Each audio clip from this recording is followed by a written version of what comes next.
Sukihontu semuanya. Semoga Anda semua dalam keadaan sehat, damai, dan bahagia. Kita berbahagia sekali tentunya karena meskipun masih semuanya berada dalam, kita semua masih mengalami satu pandemi, di mana kita diwajibkan untuk sebisa mungkin berada di dalam rumah. Walaupun dalam kondisi yang demikian, kita masih saja mempunyai kesempatan untuk bisa mendengarkan Dhamma. Minggu lalu saya sudah sampaikan bahwa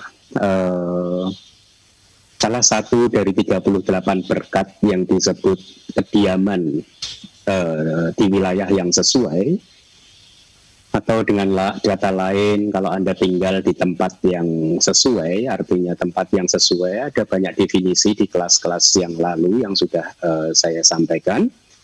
Salah satu definisinya adalah Anda tinggal di satu tempat di mana Anda bisa mengakses ajaran Buddha.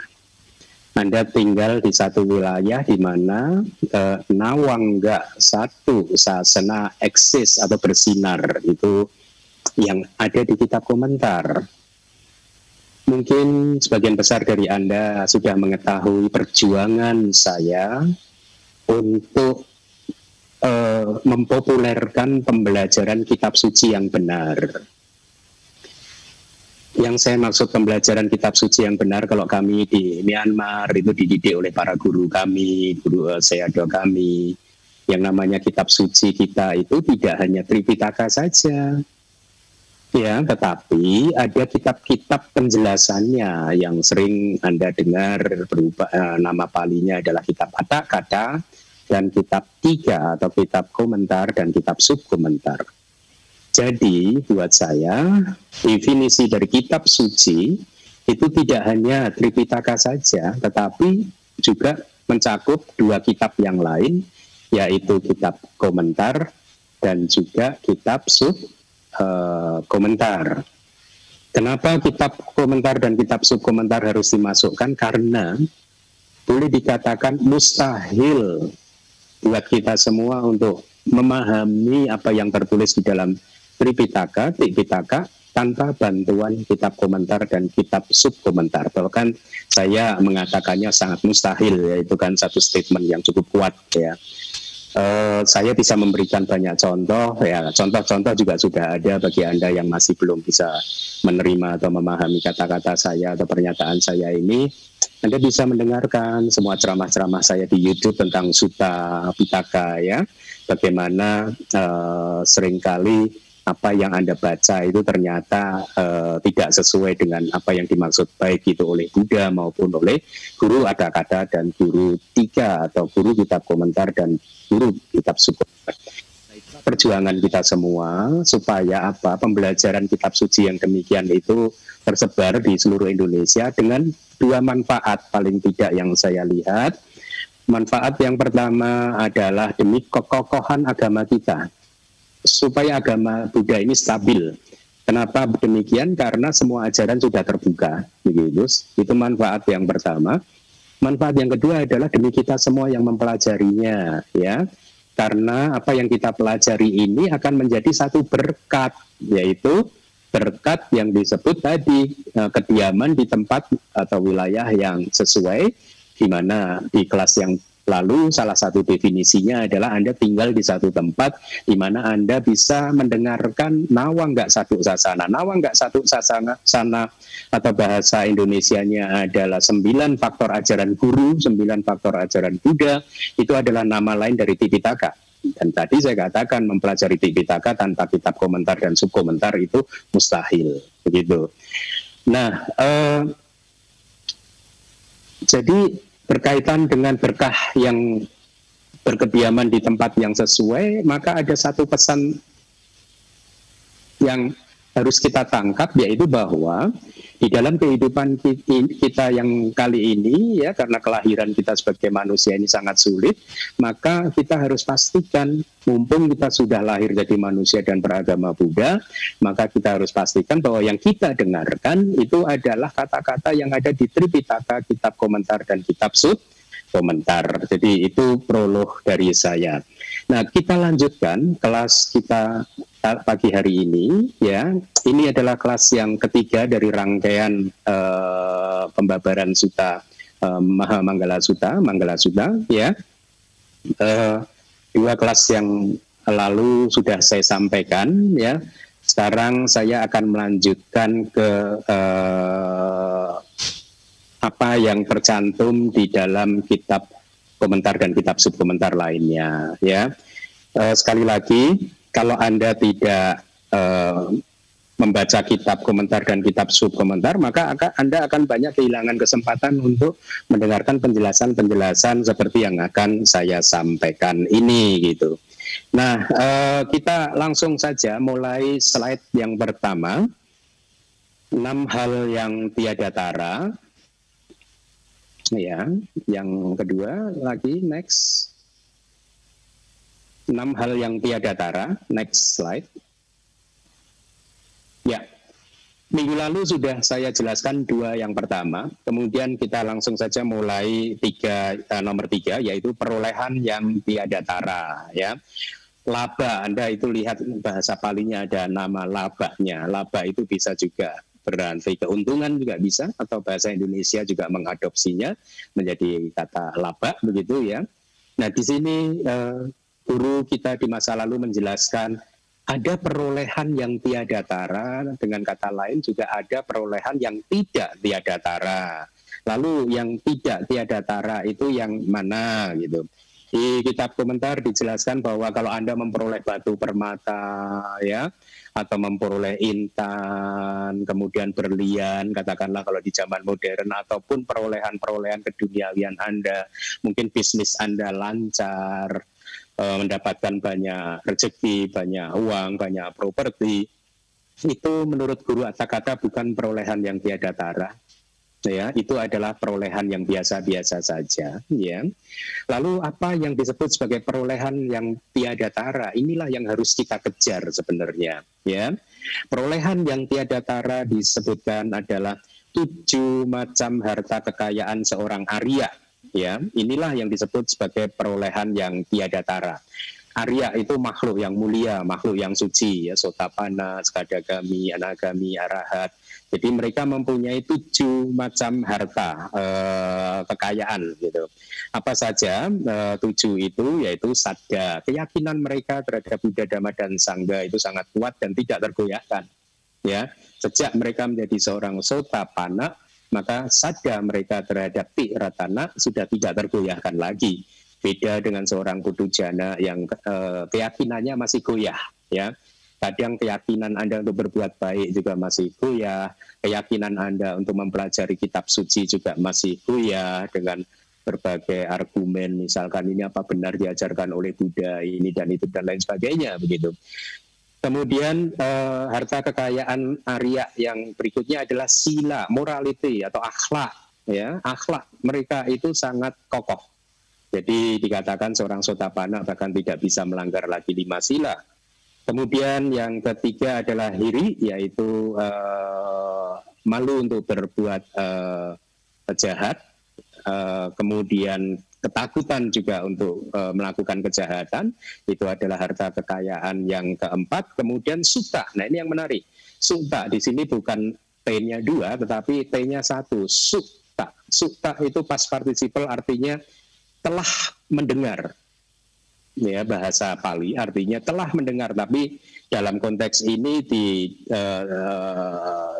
diartikan sebagai seseorang yang telah mendengar banyak ajaran Buddha, atau seseorang yang mempunyai banyak pengetahuan tentang pariyati, begitu, ya.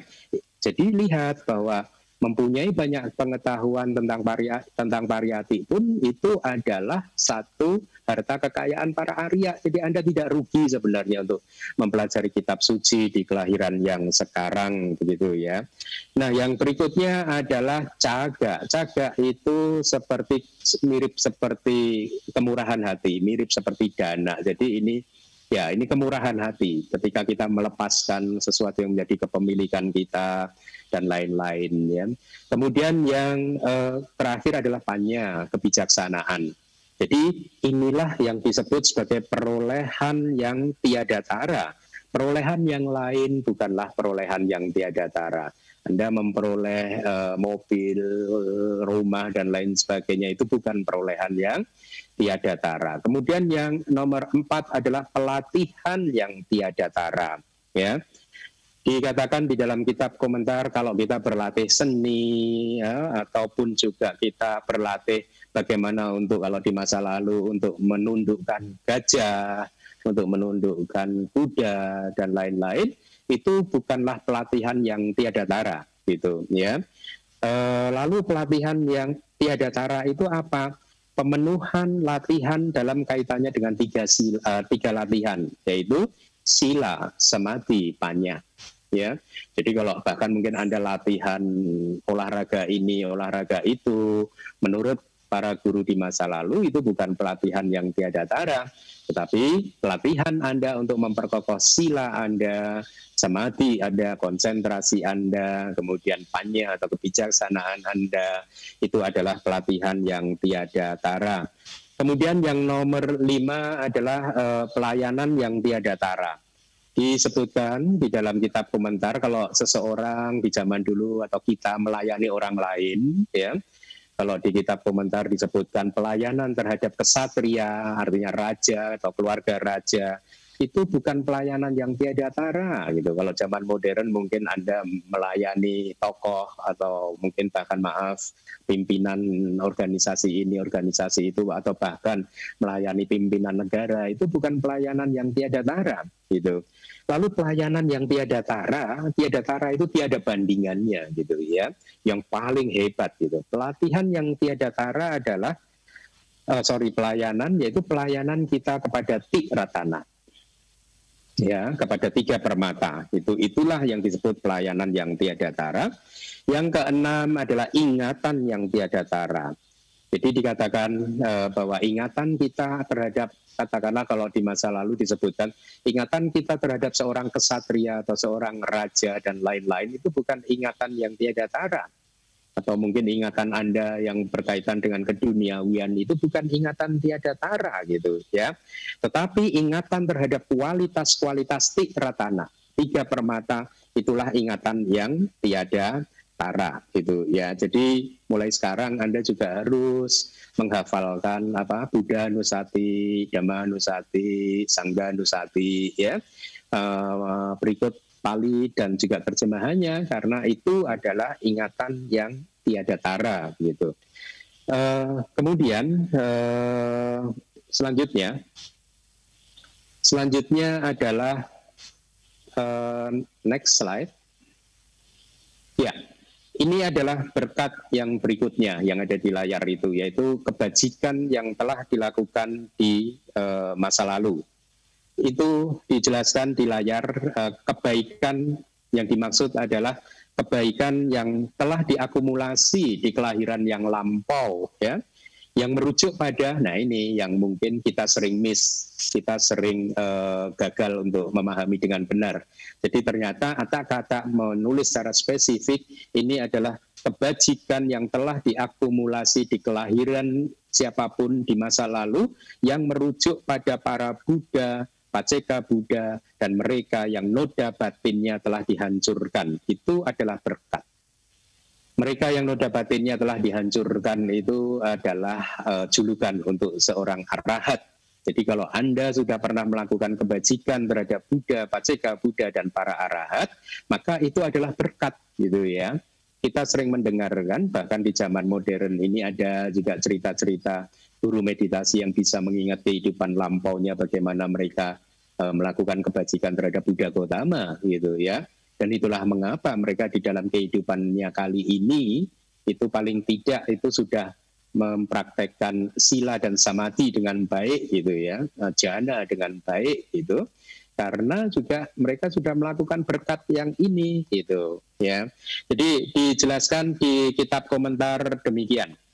Setelah melihat dan ada di hadapan para Buddha atau Paceka Buddha atau setelah mendengar syair gitu, ini dari kitab komentar ya, syair yang berisi 4 baris, seseorang atau mendengar syair itu langsung dari para Buddha atau para murid Buddha, maka seseorang mencapai kearahatan di akhir syair. Itu ada banyak contoh di kitab suci, di mana Buddha mengucapkan 4 baris syair, kemudian yang bersangkutan langsung mencapai tingkat kesucian arahata gitu ya. Nah, kalau Anda ikuti ceramah-ceramah saya di YouTube, ya, maka Anda akan mengerti kenapa ada katakanlah biku A atau biku B bisa mencapai buah arahata hanya dengan mendengarkan 4 baris syair dari Buddha, atau hanya dengan melalui petunjuk ringkas seperti yang diberikan oleh Buddha Gautama kepada Bahia, ya. Dan inilah yang seringkali disalah tafsirkan oleh umat ataupun para guru, ya, dengan menganggap bahwa sebenarnya ajaran Buddha itu sederhana gitu. Di kitab suci hanya ada Buddha mengucapkan 4 syair langsung jadi arahat. Kemudian juga Buddha mengucapkan ajaran yang sederhana kepada Bahia, dite dita matang bawi sate, sute suda matang bawi sate. Di dalam apa yang dilihat hanya akan ada yang dilihat. Jadi artinya, dan itu diadopsi oleh beberapa guru untuk mengajarkan meditasi kepada murid-muridnya di zaman modern, bahwa meditasi itu ya begitu gitu, apapun yang muncul diamati, apapun yang dilihat diamati, apapun yang didengar diamati, apapun yang masuk di dalam indera-indera diamati, dan seterusnya gitu. Tetapi para guru tersebut biasanya miss juga, dia lupa bahwa Bahia itu mempunyai sejarah masa lalu yang hebat, ya. Kemudian Bante A, Bante B yang mencapai tingkat kesucian arahat dengan 4 baris syair, itu mereka sudah merintis karirnya itu bahkan banyak 1 asangkeya, 2 asangkeya, 3 asangkeya, 4 asangkeya, 8 asangkeya, 16 asangkeya yang lalu gitu. Jadi rangkaian latihannya sudah panjang sekali gitu. Dan itu tidak bisa diterapkan kepada siapa saja secara umum gitu ya. Tidak bisa gitu. Kadang saya berpikir juga, kemarin juga saya mengatakan kepada seseorang, seandainya meditasi itu hanya semudah itu, lalu kenapa kita sampai hari ini masih berada di dalam samsara? Coba Anda renungkan. Kenapa kita tidak merealisasi bahwa meditasi ternyata semudah itu 1 miliar tahun yang lalu? Kenapa baru sekarang gitu? Jadi mari kita gunakan, makanya inilah mengapa perjuangan kita adalah untuk mempopulerkan kitab suci. Karena mustahil untuk memahami Sutta Pitaka itu tanpa bantuan kitab komentar dan kitab subkomentar. Mereka yang tidak bisa membuka kitab komentar dan kitab subkomentar akan mengajarkan secara salah. Seperti yang tadi saya katakan, itu buktinya dengan 4 baris syair saja bisa mencapai arahat. Itu buktinya dengan mengamati apa yang dilihat, didengar, dan seterusnya bisa mencapai tingkat kesucian arahat. Enggak semudah itu, begitu ya. Ada parami-parami masa lalu yang juga dibutuhkan gitu ya. Nah, jadi dikatakan tadi kebajikan yang telah dilakukan di masa lalu adalah kebajikan yang dilakukan di hadapan Buddha, Paceka Buddha, dan arahat di masa lalu ya. Nah, di masa lalu itu artinya kalau menurut Abhidhamma, konteks masa lalu itu artinya bisa 1 momen sebelum ini. Jadi kalau Anda saat ini bertemu dengan seorang arahat dan kemudian Anda melakukan kebajikan kepada beliau saat ini, maka momen berikutnya, detik berikutnya, kebajikan Anda tadi sudah menjadi kebajikan yang Anda lakukan di masa lalu, tidak harus juga di kehidupan yang saat ini.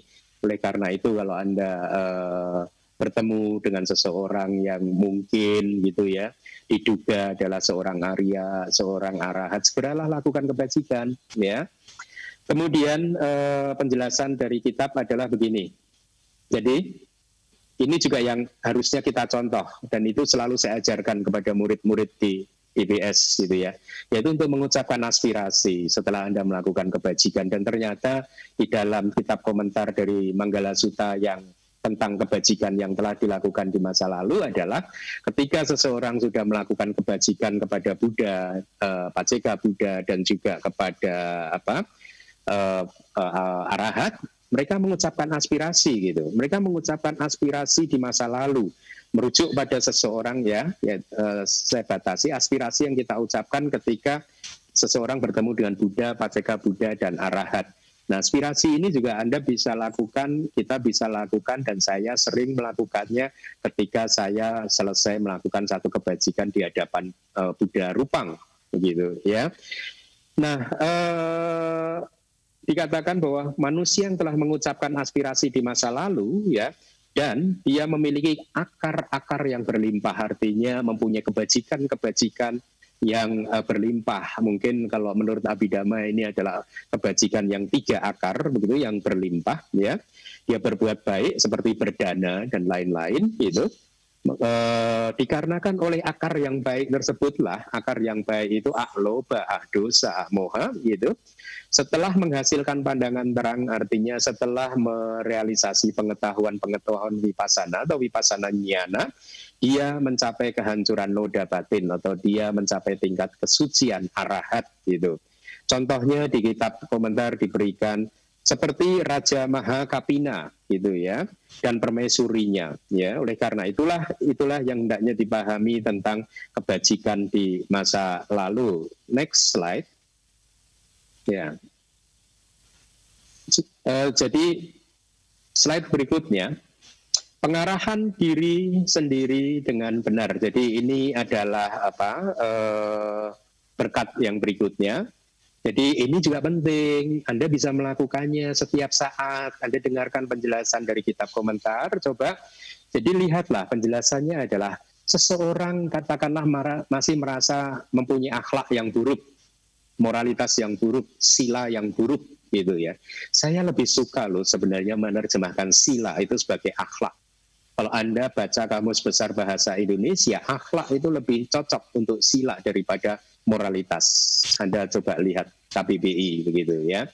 Nah, kembali lagi, berkat yang ini bisa kita praktekkan setiap saat. Kalau seseorang sedang merasa akhlaknya buruk, silanya buruk, maka dia berjuang untuk mengukuhkan dirinya sendiri di dalam perilaku yang baik atau perilaku yang berakhlak, perilaku yang sesuai dengan sila kita, Pancasila kita, tidak melanggar sila, gitu. Seorang yang tidak punya keyakinan, sada atau iman, ya, itu kemudian dia berjuang untuk mengukuhkan dirinya sendiri supaya dia mempunyai keyakinan terhadap Buddha Dhamma.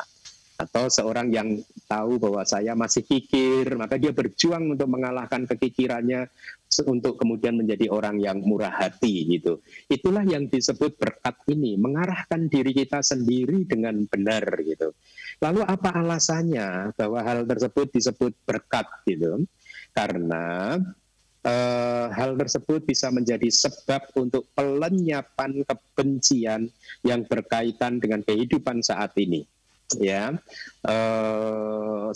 Menjadi sebab untuk pelenyapan kebencian, ya. Mungkin kita mempunyai banyak kebencian terhadap banyak hal, begitu ya.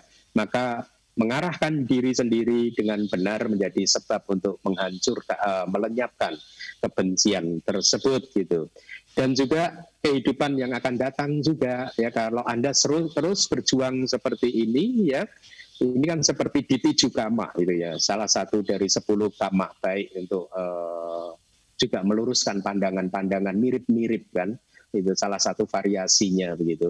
Jadi ini merupakan satu kebajikan. Kalau ini berbuah, tentu akan menghasilkan kesejahteraan di kehidupan-kehidupan yang mendatang juga, gitu ya.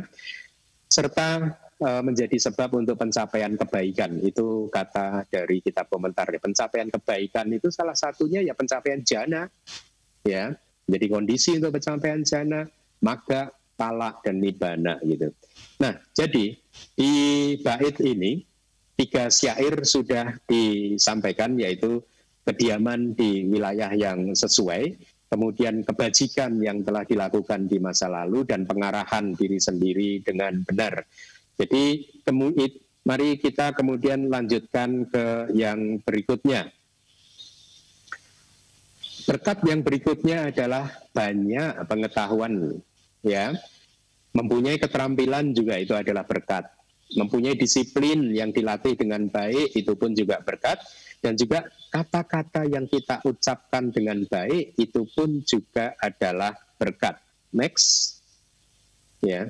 Mari kita lihat apa itu yang dimaksud dengan banyak pengetahuan? Ya, yang dimaksud dengan banyak pengetahuan adalah kualitas seseorang yang berpengetahuan luas. Kembali lagi, jadi belajar Tipitaka, Pariyati meskipun kadang sulit itu adalah berkat. Ya, maka Anda teruslah berjuang.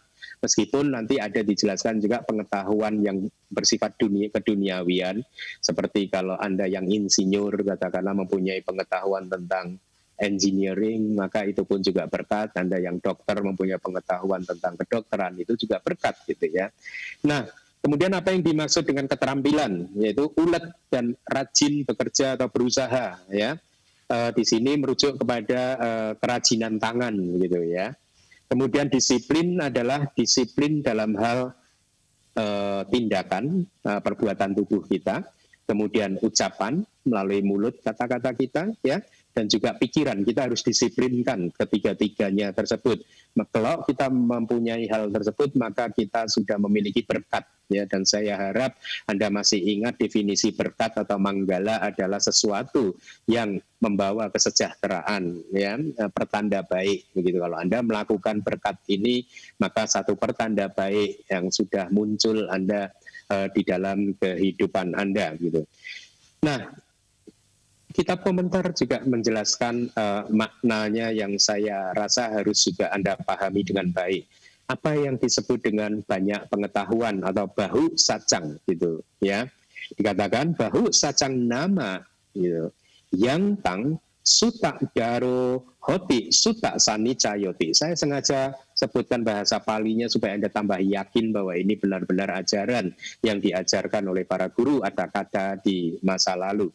Ide kaca sabahu kang sukang hoti sutang keang wayakaranan tica ewam madina nayena satu sasana daratang wanita. Ya, terjemahannya yang dinamakan banyak pengetahuan adalah gitu, penyimpanan ingatan terhadap ajaran guru. Lihat itu ya, saya ulangi lagi karena saya akan tekankan terus tentang pentingnya mempelajari kitab suci, karena inilah perjuangan saya ya. Saya akan terus berjuang di sini ya.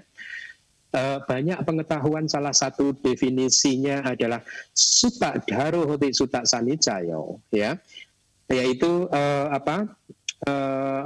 penyimpanan ingatan terhadap ajaran guru gitu ya, yang telah dijelaskan seperti yang digambarkan melalui pernyataan yang berikut ini gitu.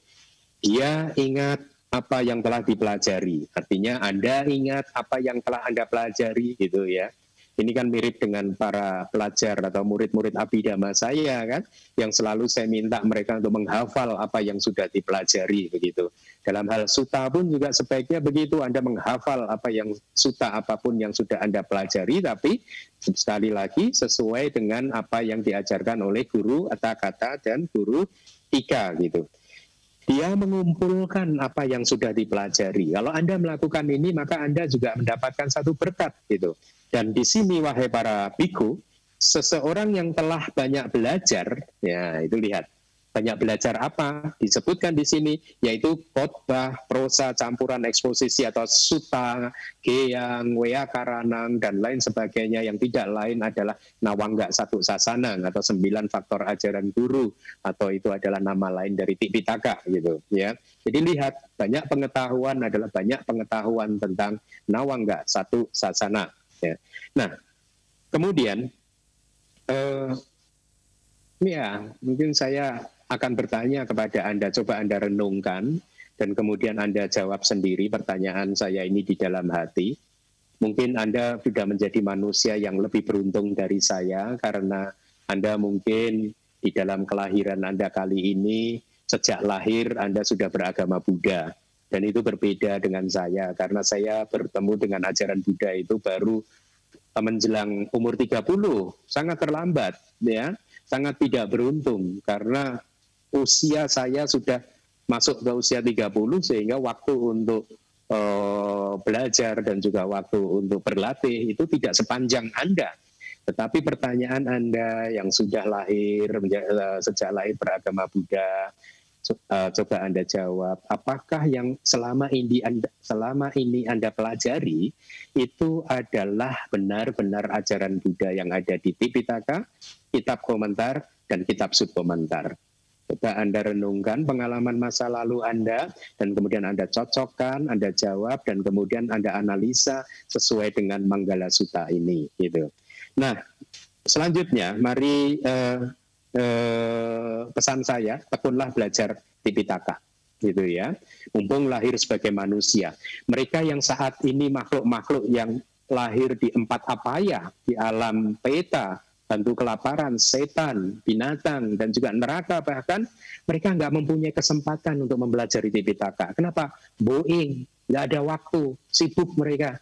Sibuk dengan apa? Sibuk untuk menangis, menjerit kesakitan, sibuk untuk menderita ini dan itu. Dan kita tidak sibuk seperti itu.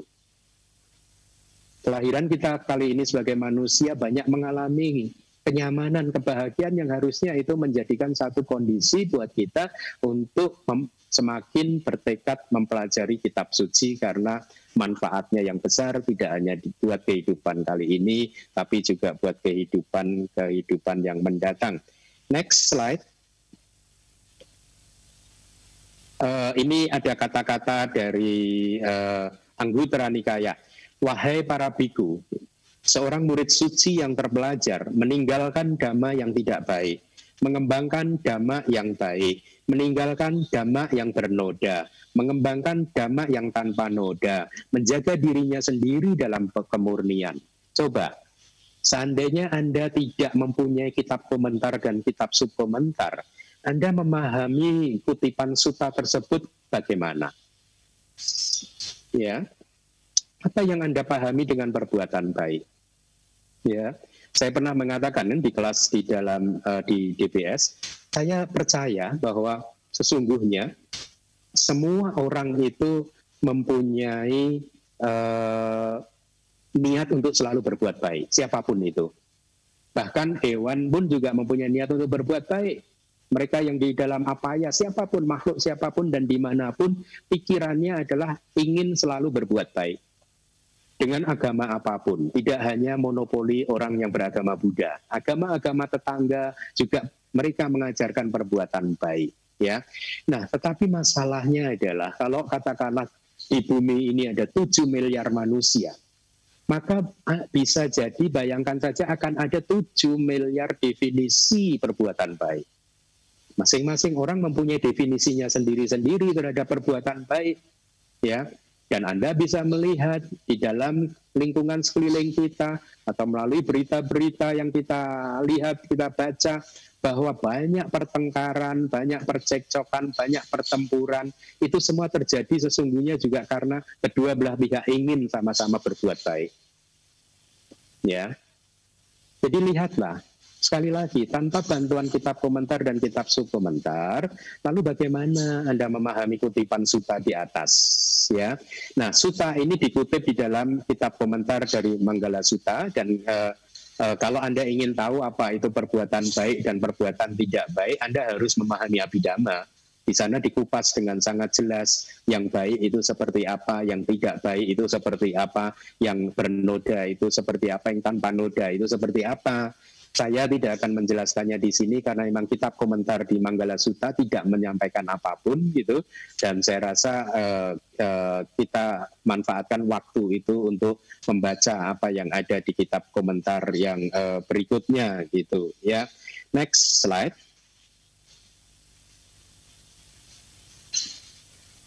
Ya, selanjutnya slide selanjutnya. Dia menyelidiki makna dari ajaran Buddha yang telah dihafalnya. Jadi ini yang dianjurkan kepada kita. Ketika dia menyelidiki maknanya, dan saya yakin ini para murid Abhidhamma melakukan hal seperti ini. Mereka yang sudah belajar Abhidhamma, mereka sering menyelidiki makna dari ajaran Abhidhamma. Dan menyelidiki maknanya juga. Dia menerima ajaran, selalu direnungkannya, karena syarat keberhasilan belajar Abhidhamma adalah banyak menghafal. Dan hafalan itu muncul dari perenungan juga gitu. Nah, ketika dia telah menerima ajaran melalui perenungan, maka hasrat akan lahir, hasrat akan muncul gitu. Ketika ada hasrat, maka dia akan berusaha Ketika ada usaha, dia akan menimbang-nimbang. Ketika menimbang-nimbang, dia berjuang, dia merealisasi kebenaran tertinggi dengan tubuh, dan melihatnya dengan menembusnya menggunakan kebijaksanaan. Jadi ini semacam rute spiritual gitu ya, bahwa sebelum kita mencapai penembusan 4 kebenaran mulia, maka syarat pertama itu rutenya ya seperti itu. Anda selidiki makna dari ajaran ya, kemudian terima ajaran itu melalui perenungan dan seterusnya gitu.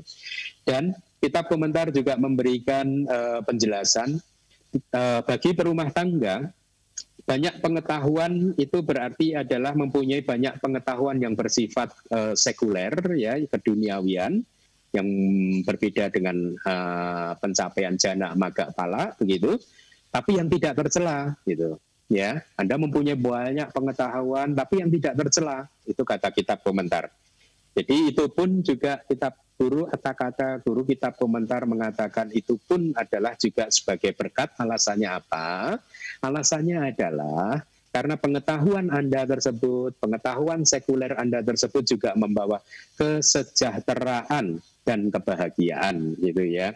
Kesejahteraan di dunia ini membuat Anda bisa hidup nyaman ya, dan bisa berdana dan lain-lain ya. Kalau Anda sukses kan Anda bisa berdana ya dengan sangat nyaman begitu.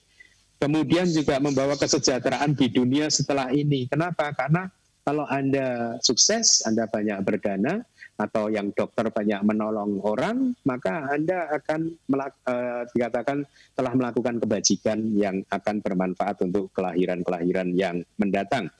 Next slide. Keterampilan. Yang dinamakan keterampilan adalah keterampilan ada 2, untuk seorang perumah tangga dan untuk seseorang yang tanpa rumah. Ya. Yang dinamakan disiplin, ini berkat yang berikutnya, adalah disiplin seorang perumah tangga juga, dan juga disiplin seorang yang tanpa rumah. Seorang yang tanpa rumah di sini bukan merujuk kepada seorang gelandangan, tetapi merujuk kepada seorang pabajita, seorang biku, seorang samanera gitu ya. Nah, yang dinamakan kata-kata yang diucapkan dengan baik adalah percakapan yang bersih dari ucapan yang salah, seperti perkataan bohong dan lain-lain. Ini pun juga adalah berkat. Jadi kita tidak berbohong, tidak berkata-kata kasar, kemudian tidak bergunjing, tidak mengucapkan sesuatu yang bersifat omong kosong, maka itu pun juga adalah berkat gitu ya. Nah, Kamus Besar Bahasa Indonesia mendefinisikan keterampilan sebagai keuletan dan kerajinan untuk bekerja dan berusaha. Mudah untuk dipahami kalau Anda di dalam dunia ini rajin, ulet dalam bekerja, maka itu adalah berkat, yaitu sesuatu yang akan membawa keberuntungan bagi Anda, gitu ya. Sipa bahasa Palinya kadang diterjemahkan sebagai kerajinan, gitu. Tapi keterampilan saya rasa cukup bagus juga, gitu. Nah, kemudian yang dinamakan keterampilan, berkat yang pertama yang di atas itu, ya. Buat seorang perumah tangga adalah apapun, keterampilan apapun yang jauh dari hal-hal yang tidak baik. Misalkan kalau di kitab komentar disebutkan keterampilan seseorang yang pekerjaannya adalah memotong batu mulia gitu. Di Myanmar banyak seorang yang pekerjaannya adalah memotong batu mulia, atau seorang pandai emas, seseorang yang perajin emas begitu ya. Itu adalah berkat juga karena membawa keuntungan di dunia ini gitu ya, artinya di kehidupan ini gitu. Yang dinamakan lalu keterampilan untuk seorang biku disebutkan adalah kemampuan untuk mengatur keperluan seorang biku, seperti misalnya kalau di zaman dahulu seorang biku bisa saja menjahit jubahnya sendiri atau menjahitkan jubah teman bikunya ya. Hal yang demikian itu dipuji di sana sini oleh Buddha ya. Misalkan dengan kalimat di sini, wahai para biku, seorang biku pandai menyelesaikan berbagai hal yang harus dikerjakan untuk teman-teman bikunya, yang disebut sebagai kualitas yang protektif, ya, menjaga supaya teman-teman bikunya itu mendapatkan kehidupan yang nyaman. Itu harus dipahami sebagai sebuah berkat karena membawa kesejahteraan dan kebahagiaan di 2 dunia. Artinya 2 dunia adalah 2 kehidupan. Kehidupan kali ini dan kehidupan yang mendatang, kira-kira begitu ya, bagi dirinya sendiri dan juga bagi orang lain ya. Kemudian yang dimaksud disiplin di sini adalah disiplin ada dua. Bagi seorang rumah tangga, disiplin adalah menghindari 10 jalan kama buruk. Nah, Anda harus hafal apa itu 10 jalan kama buruk. Ya. Menghindari 10 jalan kama yang tidak baik, itu adalah juga disiplin. Itu juga menjadi berkat gitu ya, karena membawa kesejahteraan dan kebahagiaan.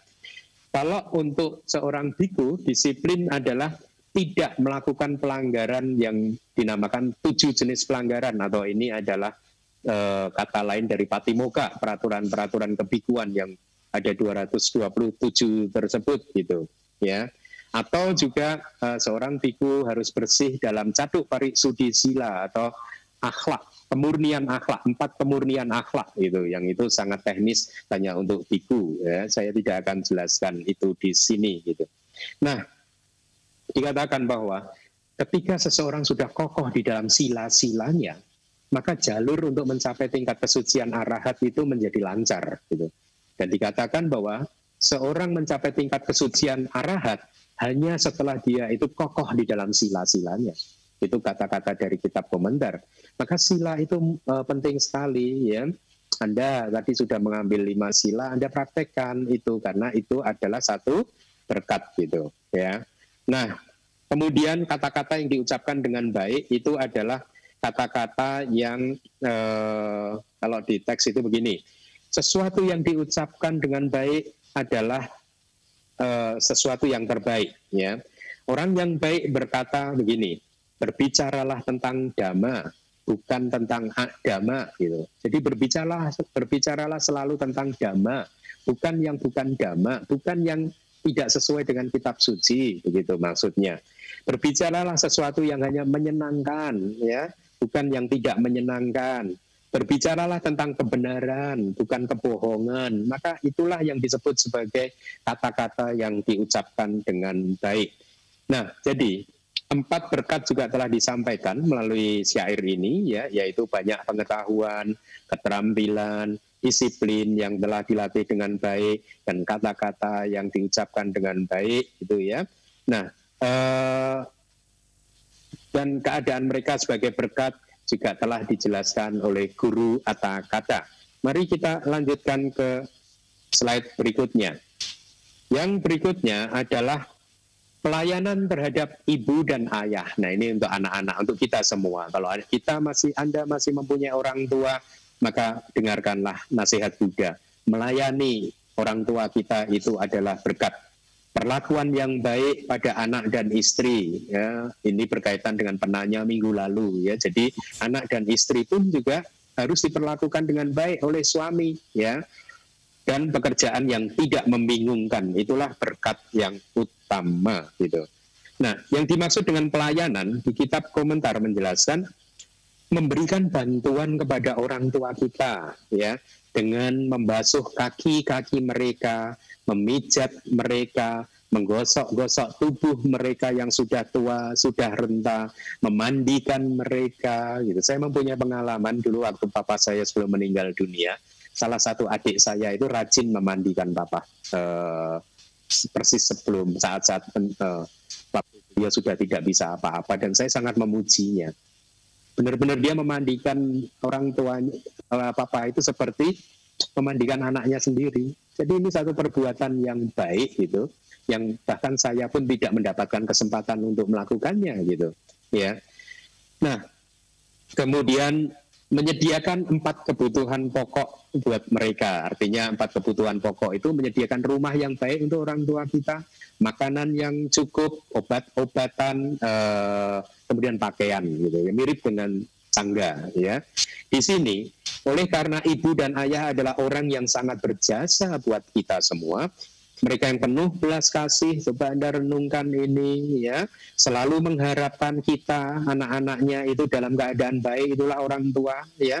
Ketika melihat mereka yang pulang, melihat anak-anak pulang, atau melihat kita dulu waktu kecil pulang, ya, mungkin kita habis main-main di lapangan dengan tubuh kita yang berdebu, gitu ya. Setelah membersihkan debu-debu di baju kita, di tangan kita, di tubuh kita, mereka menciuminya dan membelai-belai kepala anaknya dengan penuh kasih sayang, gitu ya. maka itulah kita harus mengingat kebaikan mereka supaya mudah buat kita untuk membalas jasa, ya, bahwa mereka memang wajib untuk kita perlakukan, kita berikan pelayanan yang terbaik.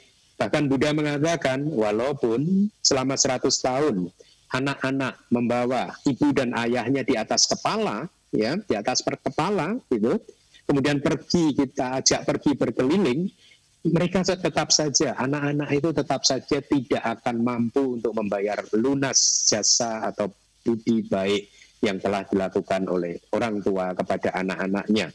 Dan oleh karena ibu dan ayah itu menjaga dan membesarkan anak-anak serta memperlihatkan dunia ini, maka mereka dianggap sebagai Brahma. Di dalam sutta itu memang orang tua itu mempunyai beberapa julukan.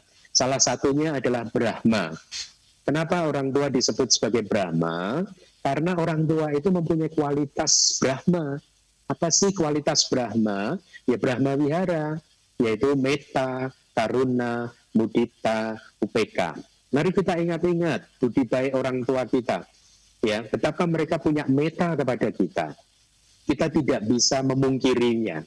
Kita tidak bisa menolaknya bahwa mereka memang benar-benar mempunyai metta kepada kita.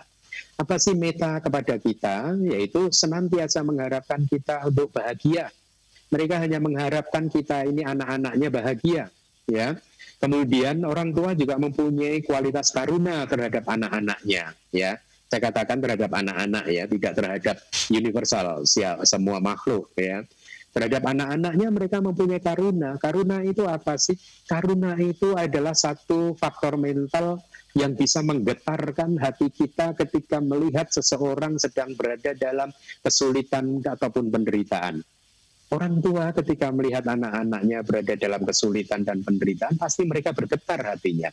Dan mereka ingin menolong kita supaya kita segera bisa keluar dari kesulitan, keluar dari penderitaan. Mudita, apresiasi, ya. Ketika melihat kita sukses, mereka mengapresiasinya. Ya, mereka akan bersuka cita atas keberhasilan yang kita capai.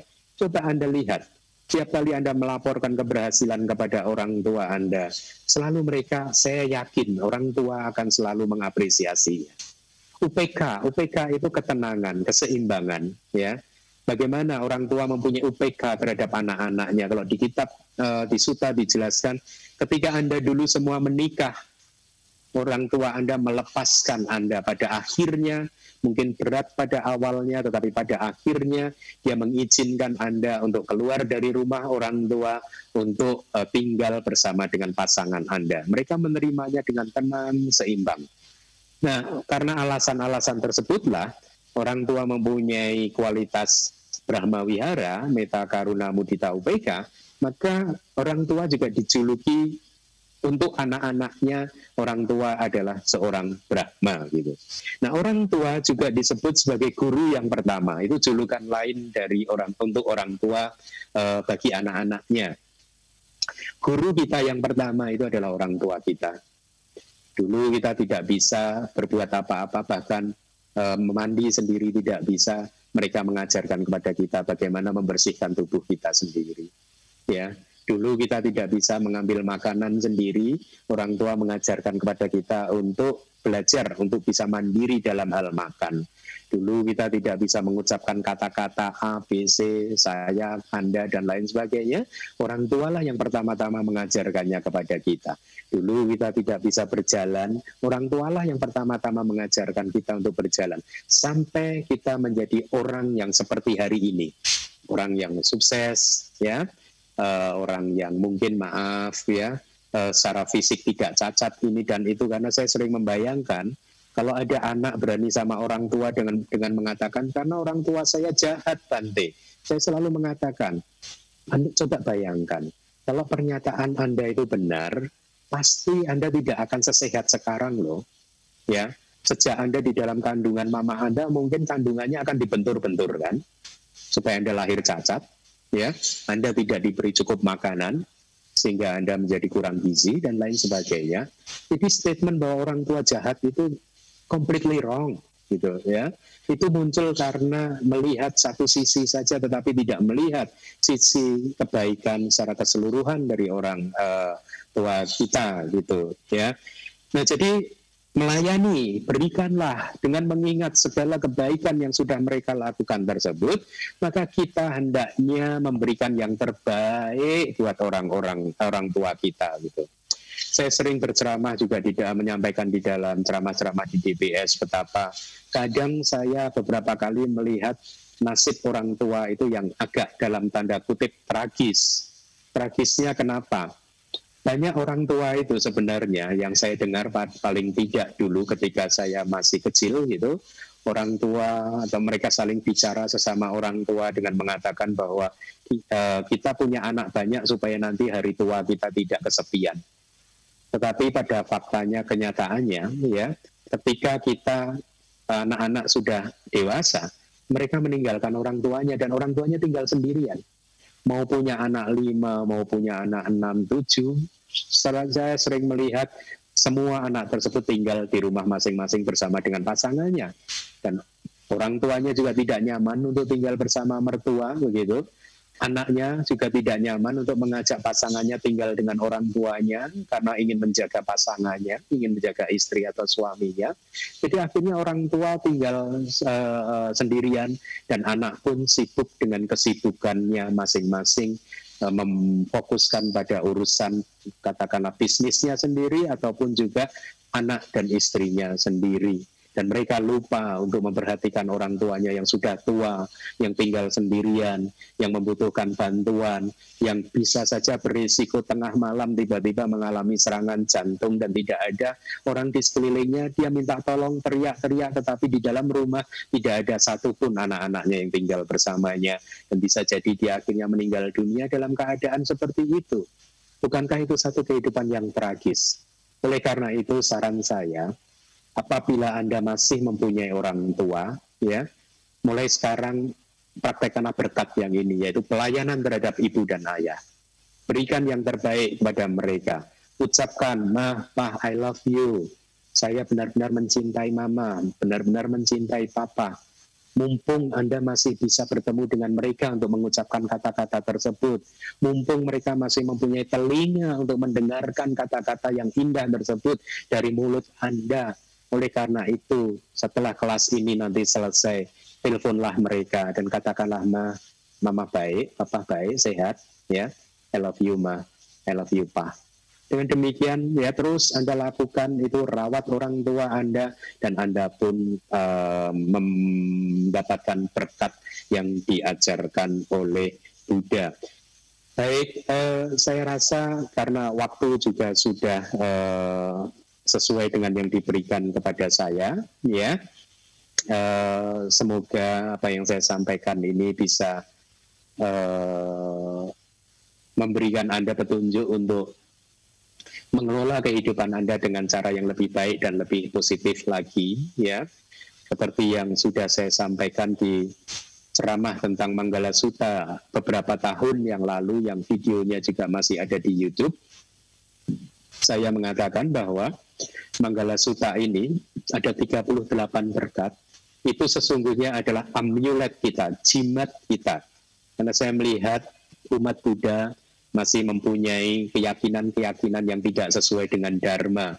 Memakai kalung ini, kalung itu, dengan berpikir bahwa kalung ini bisa melindungi dia, bisa membuat bisnisnya lancar, dan lain sebagainya. Hati-hati, ya, dengan jimat-jimat seperti itu, karena itu pandangan salah. Kenapa saya katakan pandangan salah? Karena ketika Anda berpikir bahwa nasib baik Anda terjadi karena kekuatan kalung yang Anda pakai, jimat yang Anda miliki, maka Anda lupa, Anda menolak cara bekerjanya hukum karma yang mengajarkan kepada kita bahwa kita adalah pewaris dari karma kita sendiri. Kita adalah pemilik dari karma kita sendiri. Kalau Anda sukses, itu karena buah karma baik Anda. Kalau Anda tidak sukses, juga bukan karena kalungnya itu tidak bertuah, jimatnya itu tidak bertuah, begitu ya. Dan kalau Anda benar-benar suka dengan jimat, maka 38 berkat inilah jimat Anda. Ya, Kalau Anda sudah mempunyai jimat yang pertama, tidak bergaul dengan orang-orang yang bodoh, jimat yang kedua, bergaul dengan orang-orang yang bijaksana, gitu. Kemudian jimat yang ketiga, mempunyai rasa hormat terhadap kepada mereka yang pantas dihormati, dan seterusnya, sampai 38 berkat ini, maka inilah sesungguhnya jimat-jimat Anda. Dan kalau Anda mempraktekkan jimat-jimat ini, 38 berkat ini, maka Anda mulai membangun kehidupan Anda dengan baik. Anda mulai mengelola kehidupan Anda dengan baik. Ingat kata-kata terakhir saya, kita masing-masing adalah pencipta dari kehidupan kita sendiri. Anda adalah pencipta dari kehidupan Anda sendiri. Maka pastikanlah bahwa Anda menjadi seorang pencipta kehidupan Anda yang baik. Untuk bisa menjadi seorang pencipta kehidupan yang baik, Anda bayangkan saja seorang arsitek. Seorang arsitek itu kalau banyak ilmunya, dia bisa menciptakan bangunan yang indah. Tapi kalau ilmunya tidak banyak, dia tidak akan bisa menciptakan bangunan yang indah.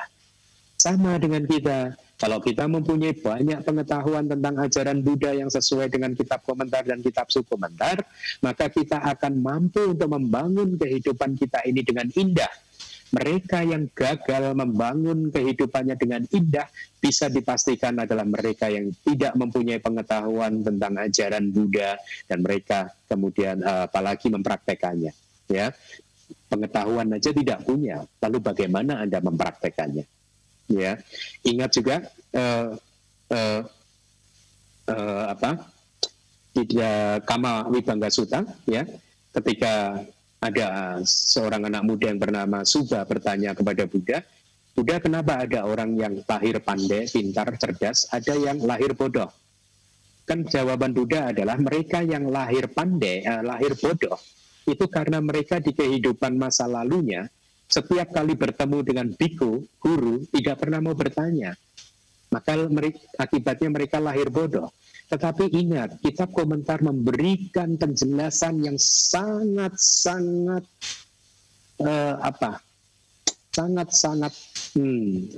kata yang tepat ya. Sangat-sangat artinya harus membuat kita harus selalu ingat penjelasan yang di kitab komentar.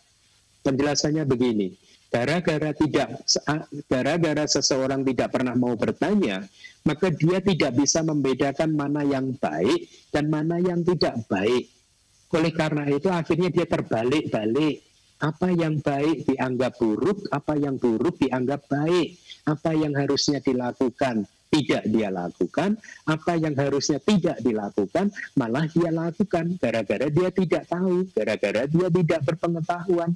Dan akibatnya apa? Kitab komentar kemudian mengatakan dia lahir di neraka.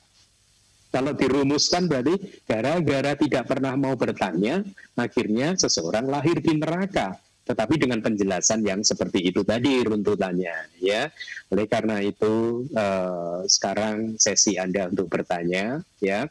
Saya cukupkan ceramah saya di sini. Semoga bermanfaat buat Anda semua. Terima kasih. Sadu, sadu, sadu. Terima kasih Bante atas kajian sutta pagi ini. Kami juga ingin menyapa saya Lai Kemanyani yang sudah hadir di dalam kelas PS Online pagi ini. Beliau sedang berada di Maimyo, Myanmar. Sukiyotu saya Lai, semoga dalam keadaan sehat dan berbahagia selalu. Selanjutnya kita akan memasuki sesi tanya jawab.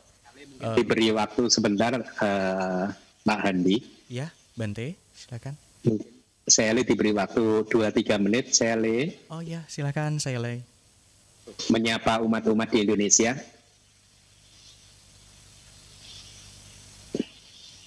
Bisa nggak? Sally bisa menyapa umat-umat di Indonesia? Ya, Sukihotu Bante. Oh ya. Sukihotu semuanya. Sukihotu saya Lai.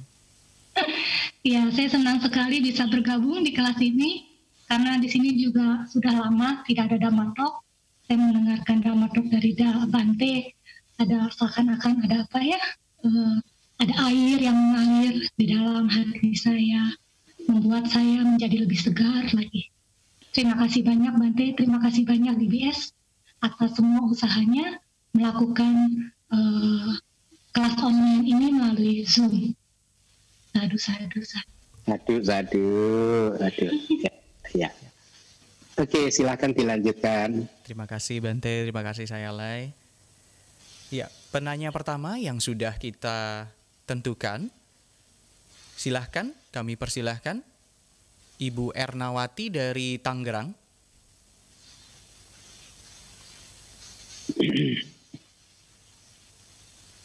Halo, ya. Sukianto, Bante. Saya mau menanyakan salah satu yang tidak menjadi berkat adalah pekerjaan yang membingungkan, kalau nggak salah tadi ada di slide-nya ya. Minta penjelasannya lebih lanjut mengenai pekerjaan yang membingungkan ini, Bante. Terima kasih. Tadi belum sampai ya, baik Bu. Kira-kira begini Bu, artinya pekerjaan apapun yang Anda lakukan yang tidak membuat Anda bingung, karena penjelasannya begini. Memang ini penerjemahan saya berbeda dengan terjemahan dari banyak penerjemah begitu ya. Saya sudah melihat penerjemahan Biku Bodhi sebagai honest occupation, jadi satu pekerjaan yang jujur, yang itu yang saya adopsi di kelas-kelas terdahulu. Tapi kalau membaca kitab komentar, sebenarnya itu kan bahasa palinya anakula kamanta. Anakula itu unconfused gitu ya. Dan ternyata penjelasan di dalam kitab komentarnya juga memang benar. Artinya seseorang mempunyai pekerjaan yang dia sendiri tidak bingung, sehingga akhirnya dia tahu tentang apa yang harus dilakukan. Berbeda dengan mungkin contohnya atau dengan kata lain, mereka atau seseorang mempunyai pekerjaan yang dia benar-benar menguasainya, begitu. Ya Bu ya. Jadi kalau kitab komentar menjelaskannya seperti itu. Sebenarnya ini materi untuk minggu depan sih, ya. Jadi dia tahu harus melakukan apa, kemudian dia juga rajin, ya, tidak bermalas-malasan, ya, karena memang dia mengerti tentang apa yang harus dilakukannya. Intinya dia menguasai pekerjaannya, Bu. Begitu jawaban yang bisa saya sampaikan. Kan tentu kondisinya berbeda kalau seseorang mempunyai pekerjaan yang dia tidak menguasainya, kan, maka dia akan selalu berada dalam kebingungan gitu. Ya, saya rasa sudah menjawab ya. Terima kasih Bante. Berikutnya kita persilahkan ke Ibu Devina Yau dari Surabaya. Silakan. Bante. Oke, Bante, saya ada 2 pertanyaan. Yang pertama terkait tadi slide yang Bante mengatakan bahwa seorang murid suci yang terpelajar meninggalkan dhamma yang tidak baik dan dhamma yang bernoda. Bante, di sini bisa tolong dijelaskan, bukankah dhamma yang di sini dimaksudkan adalah ajaran Buddha? Lalu pertanyaan yang muncul adalah apakah ada dhamma yang tidak baik dan dhamma yang bernoda? Itu pertanyaan yang pertama dari saya, mohon Bante untuk menjelaskan. Lalu yang kedua, ini sebenarnya terkait dengan Mangala Sutta yang pertama yang telah saya lihat terlebih dahulu dari kelas online Bante di YouTube, terkait dengan pemaparan Bante yang mengatakan bahwa disebut sebagai manusia karena kesempurnaan batin mereka. Itulah mengapa Buddha hanya bisa muncul sebagai manusia. Karena hanya batin manusia yang mempunyai peluang menjadi sempurna. Nah, terkait statement ini, saya ingin menanyakan Bante, sebenarnya kesempurnaan batin seperti apakah itu yang hanya dimiliki oleh manusia? Dan timbul juga pertanyaan dari saya, lalu bagaimanakah keadaan batin dari makhluk-makhluk yang berada di atas-atas alam manusia? Apakah mereka batinnya keadaannya tidak sempurna? Bukankah mereka memiliki keadaan batin yang lebih bersih? Begitu. Itulah pertanyaan dari saya. Izinkan Bante untuk memberi penerangan kepada saya. Terima kasih Bante. Baik, bagus. Ya, itu pertanyaan yang bagus sekali. Ya, dua-duanya bagus. Yang pertama tentang istilah dhamma. Ya, dhamma itu artinya banyak sekali, ya. bisa berarti apapun, boleh dikatakan begitu. Tidak harus berarti ajaran Buddha. Oleh karena itu, kalau Anda membaca buku saya, kadang saya menulis kata Dhamma dengan huruf D kecil. Kadang saya menulisnya dengan huruf D besar. Itu hanya untuk membedakan bahwa Dhamma dengan huruf D besar itu maksudnya ajaran Buddha. Tapi Dhamma D kecil itu bisa merujuk apapun. Ya, kalau di dalam Abhidhamma, Dhamma itu ya cita, cetasika, rupa, bahkan nibbana juga Dhamma. Gitu, ya. Jadi Dhamma di sini merujuk kepada satu kualitas batin yang baik dan kualitas batin yang tidak baik. Dengan kata lain, seorang yang suci, yang terpelajar, dia sudah meninggalkan semua kualitas batin yang tidak baik. Ya, dia meninggalkan dhamma yang tidak baik. Tadi juga di ceramah saya ingat, saya sengaja untuk melontarkan kalimat, karena di Indonesia ini kan masih banyak yang tidak mau mempelajari kitab komentar dan kitab subkomentar, ya karena memang aksesnya belum dibuka, karena semuanya dalam bahasa Pali. Untuk bisa membuka kitab komentar dan subkomentar harus paham bahasa Pali gitu. Tapi karena tidak bisa itu, akhirnya mengatakan bahwa kitab komentar itu tidak perlu dipelajari. Lalu tadi di kelas kan saya katakan, kalau Anda tidak buka kitab komentar, lalu bagaimana Anda menjawab pertanyaan Ibu Devina ini saja? Ya? Gitu. Pasti akan berdebat gitu, karena definisi perbuatan baik dan tidak baiknya akan berbeda-beda gitu. Tapi kalau kita paham Abhidhamma, paham kitab komentar, murid-murid Abhidhamma saya pasti bisa menjawab ini. Kalau saya tanya ke salah satu murid, coba bantu saya menjawab apa sih yang tidak baik itu, mereka akan bisa menjawab, oh yang tidak baik ada 14 Bante. Keadaan batin yang tidak baik itu ada 14 Bante. Yang pertama adalah delusi, khayalan-khayalan kita yang menutupi kebenaran. Itu adalah yang sudah ditinggalkan oleh murid suci. Gitu. Kemudian ahirika, tidak mempunyai rasa takut untuk melakukan kejahatan, tidak mempunyai rasa malu untuk melakukan kejahatan, penyesalan. Itu pun sudah ditinggalkan oleh murid suci. Kemudian keserakahan sudah ditinggalkan oleh murid suci. Kemudian pandangan salah ya sudah ditinggalkan. Kesombongan juga ditinggalkan. Kebencian. Kemudian isa itu ada kecemburuan ya. Kemudian kekikiran, samacarya, kukuca itu penyesalan. Tadi lupa dosa isa macarya kukuca yang penyesalan yang terakhir. Kemudian yang berikutnya adalah tinak mida, kemalasan dan kantuk sudah ditinggalkan, keraguan-raguan sudah ditinggalkan. Jadi dan di dalam Abhidhamma 14 faktor-faktor mental itu dikupas dengan sangat lengkap sehingga kita bisa mendefinisikan kalau waktu itu memungkinkan dengan lebih lengkap lagi. Dengan demikian kita bisa mengerti itu dengan tepat. Itulah mengapa kitab komentar dan Abhidhamma itu adalah penting sekali. Jadi itu yang pertama, noda-noda, meninggalkan perbuatan yang bernoda itu sama juga, yaitu perbuatan yang didorong oleh salah satu dari 14 ini tadi, begitu. Itu hanya satu istilah yang berbeda saja. Kemudian yang pertanyaan yang kedua adalah berkaitan dengan kesempurnaan batin manusia. Sebenarnya penjelasannya begini. Di kitab komentar itu penjelasannya begini. Batin manusia itu adalah batin yang mempunyai semacam range-nya panjang dari mentok negatif sampai mentok positif. Itu bisa. Jadi variasi kualitas batin yang bisa muncul di bumi manusia ini, batin yang bisa muncul di semua manusia ini, ya di sisi yang negatif dia bisa mentok sementok-mentoknya. Di sisi yang positif, dia juga bisa mentok sementok-mentoknya, sampai ke ujung. Maksudnya adalah, manusia itu kalau lagi jahat, dia bahkan bisa membunuh orang tuanya sendiri. Itu yang diartikan kalau pas lagi negatif, bisa mentok sementok-mentoknya. Tidak hanya membunuh orang tua sendiri, mungkin membunuh keluarga, membunuh satu negara, membunuh mungkin satu peradaban, begitu. Dan itu hanya manusia yang bisa mempunyai kemampuan untuk melakukan itu.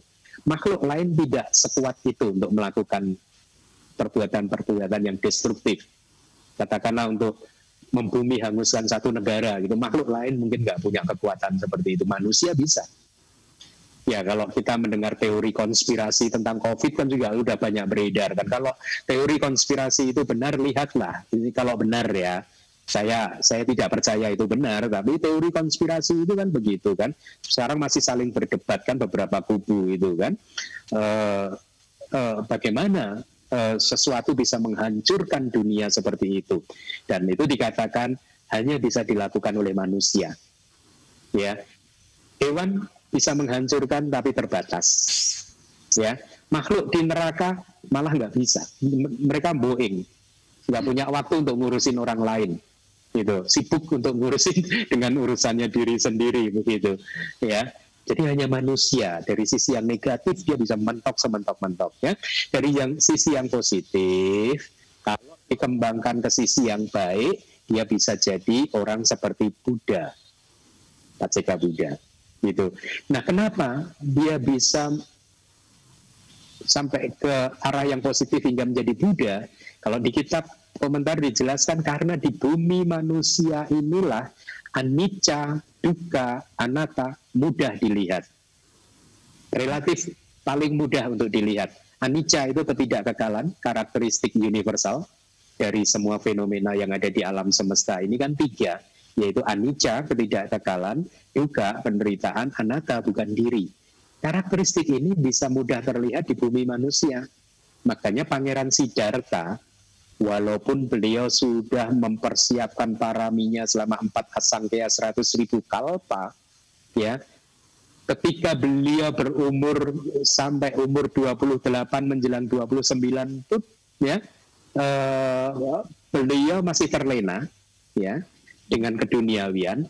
Kemudian ketika umur 28-29 itulah beliau mulai melihat anicca tadi, anicca dan dukkha.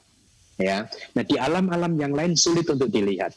Di alam surga dikatakan di kitab komentar, makhluk-makhluk biasanya terlena oleh kenikmatan, kebahagiaan, objek-objek panca indera yang menyenangkan sehingga mereka lupa untuk melakukan praktek-praktek spiritual untuk merealisasi anicca, dukkha, dan anatta. Ini berlaku untuk dewa yang masih putu jana ya. Kalau dewa yang sudah Arya tentunya dia akan terus berlatih gitu. Kalau makhluk yang bawah ya no need to say, ya makhluk yang di bawah mereka udah batinnya sendiri, mindnya sendiri tidak mempunyai cukup kapasitas untuk cukup kebijaksanaan, tidak cukup kebijaksanaan untuk membuat mereka untuk berpikir untuk merealisasi anicca, dukkha, dan anatta. Karena hanya dengan merealisasi anicca, dukkha, dan anatta itulah seseorang bisa jadi Arya, bisa jadi Buddha gitu. Jadi itulah jawaban untuk 2 pertanyaan buat Anda, semoga bermanfaat. Terima kasih Bante. Sama-sama. Berikutnya kepada penanya Saudari Michelle Jayanto dari Yogyakarta. Kami persilahkan. Terima kasih Bante. Sorry saya ini pakai anak saya Edi, saya dari Jakarta. Iya, Bante, saya mau nanya untuk yang berkat yang termasuk 10 kebajikan besar kan ada pelimpahan jasa. Nah, pelimpahan jasa itu kalau seseorang melakukan pelimpahan jasa kan dia akan terima karma baik. Nah, sedangkan yang menerima pelimpahan jasa itu saya agak bingung gimana itu bisa tertransfer ke orang yang bersangkutan jasa seperti itu. Mohon penjelasan lebih dalam. Yang kedua untuk yang minggu lalu tentang Upanishaya Pacaya itu apa ya Bante ya? Terima kasih Bante. Baik. Yang pertama tadi tentang pelimpahan jasa. Ya, kalau Anda punya kitab Milinda Panya, Anda bisa baca kitab Milinda Panya, dan saya rasa DBS juga dalam waktu dekat akan mendistribusikannya ya kalau saya tidak salah. Di sana dijelaskan bahwa perbuatan baik, ya, sharing of merits, pelimpahan jasa, ya, itu adalah satu perbuatan baik dan sedemikian rupa sehingga dia mampu seperti air yang di atas untuk mengalir ke bawah begitu ya. Jadi hanya perbuatan baik saja yang bisa untuk dibagikan untuk mengalir ke bawah. Perbuatan jahat tidak mempunyai kekuatan untuk mengalir kemana-mana begitu ya. Tidak, makanya tidak ada pelimpahan jasa itu seseorang setelah melakukan kebajikan lalu dia melakukan pelimpahan jasa, semoga kejahatan saya ini melimpah kepada Anda semua. Nggak bisa. By nature kekuatan kejahatan tidak mempunyai kekuatan untuk mengalir ke bawah begitu. Nah, kalau kebaikan bisa mengalir ke bawah ya. Contoh yang sederhana saja, kalau Anda mempunyai banyak uang, maka Anda bisa mengalirkan uangnya itu katakanlah ke bawah ke orang yang membutuhkan begitu. Itu hanya satu ilustrasi dari saya. Nah, berkaitan dengan pelimpahan jasa, ini juga mungkin banyak yang belum paham, dan Anda juga semua yang belum paham, coba dengarkan apa yang saya sampaikan. Strictly speaking, pelimpahan jasa itu hanya akan bisa dinikmati oleh peta. Nanti akan saya jelaskan apa itu yang dimaksud dengan hanya bisa dinikmati oleh peta. Peta itu hantu kelaparan. Tetapi hantu kelaparan itu ada banyak sekali, ya, ada banyak sekali. Anda bayangkan saja kalau bumi peta, ya, bumi peta ini seperti wilayah satu negara. Dalam satu negara itu terdiri dari banyak sekali provinsi, ya, banyak sekali suku, ya, dalam satu negara yang berbeda-beda sukunya. Nah, bayangkan alam peta, bumi peta juga seperti itu, banyak suku, banyak provinsi. Dari semua suku, semua provinsi yang ada di bumi peta itu, hanya ada, ini hanya perumpamaan ya, satu suku dan satu provinsi saja yang bisa menerima pelimpahan jasa yang diberikan oleh seseorang. Satu provinsi itu nama palinya adalah Paradat Upajiwika Peta. Artinya hantu kelaparan yang menggantungkan kehidupannya terhadap paradata, terhadap pemberian yang dilakukan oleh orang lain. Jadi, satu provinsi yang dinamakan Paradat Upajiwika Peta itu, peta ini, hantu-hantu ini, dia tidak bisa makan, tidak bisa minum, tidak bisa mendapatkan pakaian kalau dia tidak menerima pelimpahan jasa. Jadi dia hidupnya memang hanya bergantung pada pelimpahan jasa. Ya, dengan kata lain berarti peta hantu kelaparan di luar provinsi itu tidak bisa menerima pelimpahan jasa, manfaat dari pelimpahan jasa. Nah, sekarang saya jelaskan manfaatnya apa. Manfaatnya adalah ya tidak hanya alam peta tadi yang satu provinsi yang bisa menerima pelimpahan jasa itu menerima apa yang dilimpahkan. Kalau di kitab itu dijelaskan kalau kita melakukan pelimpahan jasa dari berdana jubah, misalkan Anda berdana jubah kemudian Anda melakukan pelimpahan jasa, maka kalau peta tersebut mendapatkan manfaat, dia akan mendapatkan baju-baju surgawi. Kalau Anda berdana air dan air itu Anda setelah itu Anda melakukan pelimpahan jasa, kalau dia mendapatkannya, dia akan mendapatkan air surgawi. Kalau makanan, ya makanan surgawi. Ya, demikian yang dijelaskan di dalam kitab komentar. Nah, tetapi Paradat Upajiwika Peta tadi, dia bisa mendapatkan manfaat. Inilah yang sebenarnya menjadi sasaran kita sebenarnya. Jadi kalau kita melakukan pelimpahan jasa, kita tidak semata-mata mengharapkan mereka mendapatkan baju, makan, minum, enggak. Tapi tujuannya adalah membantu mereka untuk segera keluar dari bumi peta tersebut. Ya, dan itu dimungkinkan. Ya, dengan ketika seseorang melakukan pelimpahan jasa, kalau ada peta dari Paradat Upajiwika Peta tadi menerima pelimpahan jasa, maka kalau syarat-syaratnya terpenuhi, maka dia akan seketika keluar dari bumi peta dan akan terlahir di alam yang bahagia. Inilah tujuan kita. Ya, inilah tujuan kita. Jadi kalau Anda mungkin masih mempunyai tradisi cengkeng itu kirim ke leluhur, dan Anda berpikir ini kasihan leluhur nggak punya baju, nggak punya rumah, kita kirim rumah-rumahan dari kertas, baju dari kertas, handphone dari kertas, mobil dari kertas. Anda hanya berhenti di situ. Anda harusnya lebih jauh lagi seperti yang diajarkan oleh Buddha, membantu mereka untuk keluar dari bumi peta, begitu. Jadi tidak berhenti hanya memberikan pakaian, minuman, makanan dan lain sebagainya itu, gitu. Nah, tetapi untuk bisa mendapatkan manfaat yang seperti itu, para peta itu juga mempunyai banyak syarat, begitu. Banyak syarat. Salah satu syaratnya adalah dia harus hadir ketika pelimpahan jasa itu diadakan.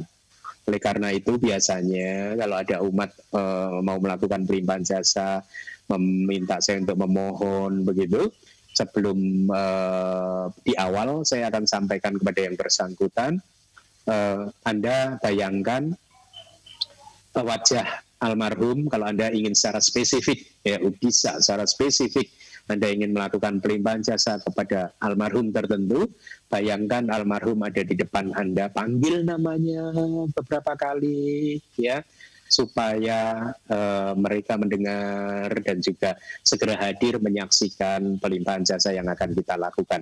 Kalau mereka hadir, maka mereka mempunyai kemungkinan kesempatan untuk mendapatkan manfaat dari pelimpahan jasa. Tapi ada syarat yang lain, mereka harus mampu membangkitkan rasa sukacitanya. Kalau di dalam kitab dijelaskan mereka harus mampu mengucapkan sadu, sadu, sadu, anumodana, ya. Bukan sadunya yang powerful, tetapi hati yang sukacita yang kemudian mengucapkan sadu itulah yang kemudian membuat dia keluar dari alam peta dan kemudian terlahir di alam-alam yang penuh kebahagiaan. Poin lain tentang pelimpahan jasa yang akan saya sampaikan adalah ini adalah salah satu, seperti yang tadi penanya juga sudah sampaikan, salah satu dari 10 kebajikan. Oleh karena itu, ya, Anda harus melakukannya setiap kali Anda selesai melakukan kebajikan.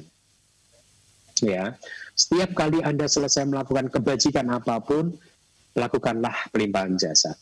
Ya, nah,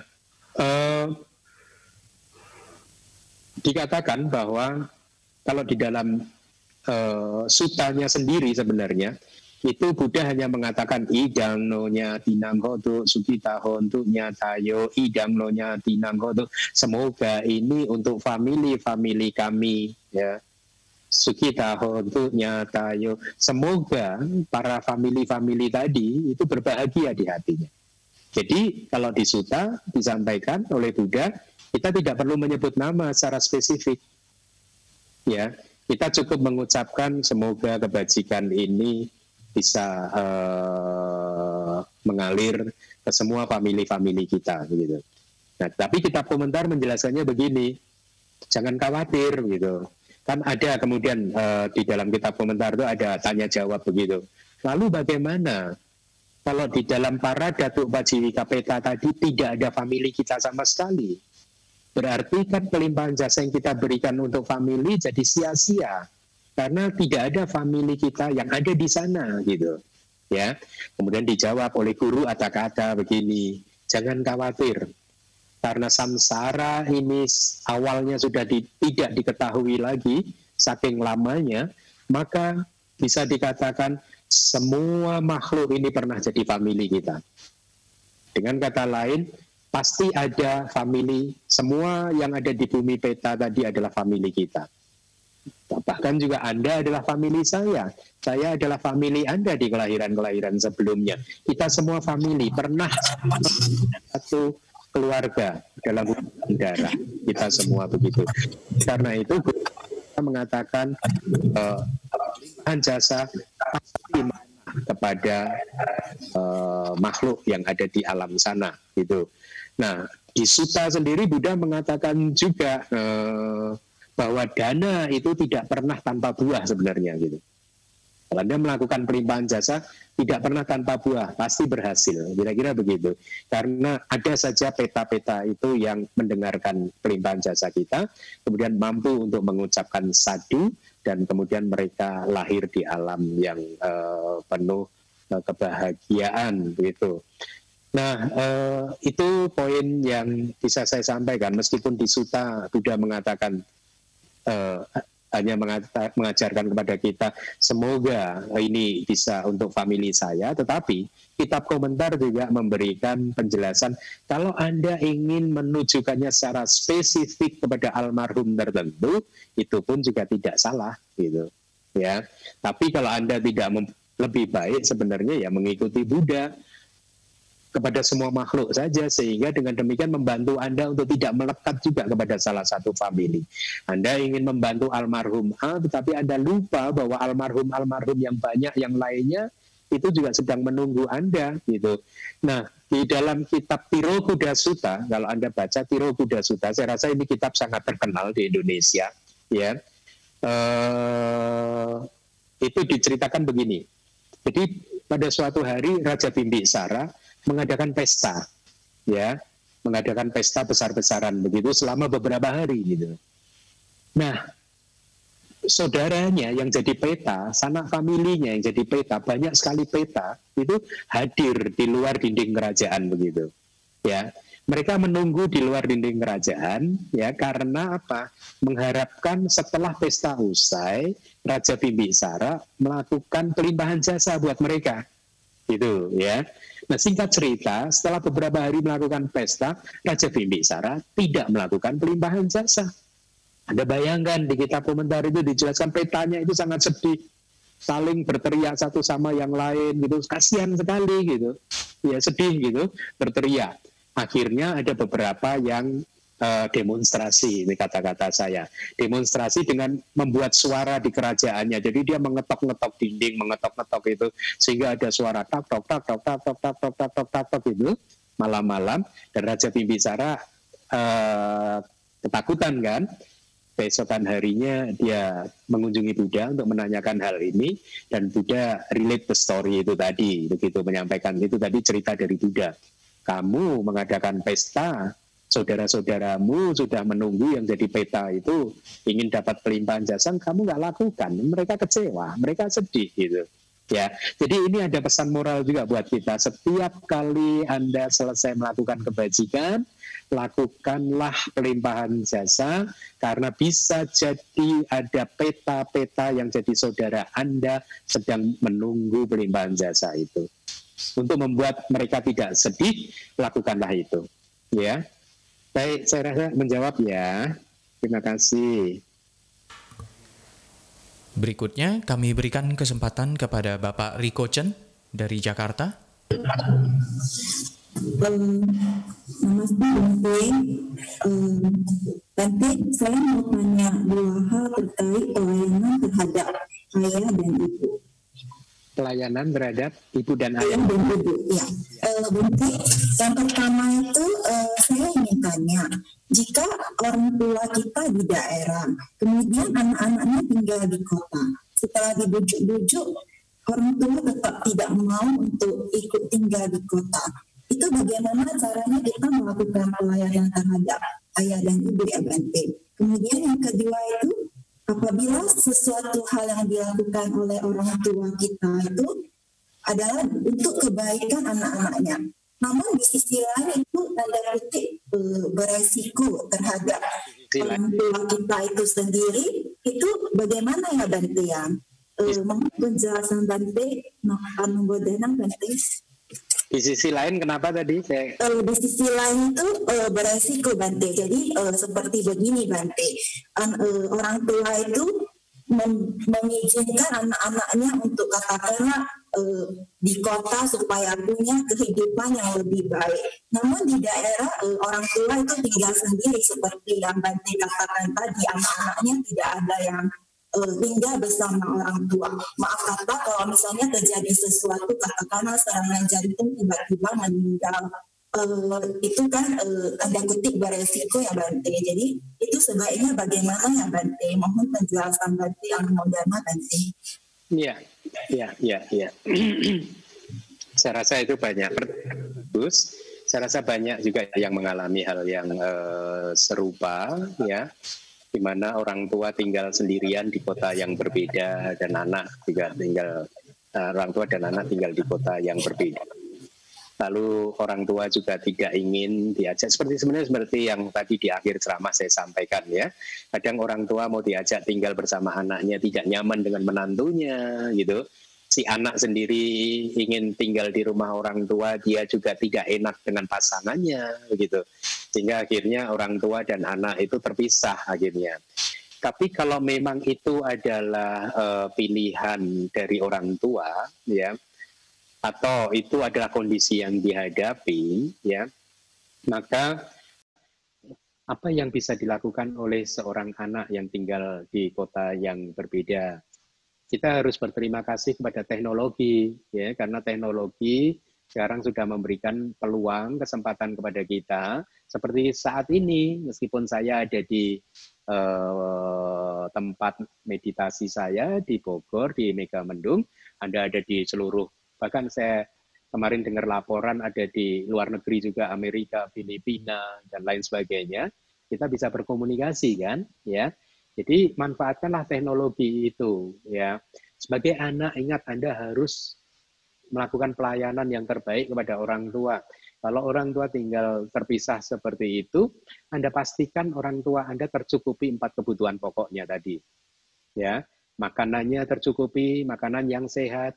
Mungkin kalau sudah sepuh, sudah senior citizen gitu ya, obat-obatan, karena kadang orang tua suka minum obat kan ya, obat-obatannya dipenuhi, semuanya dipenuhi.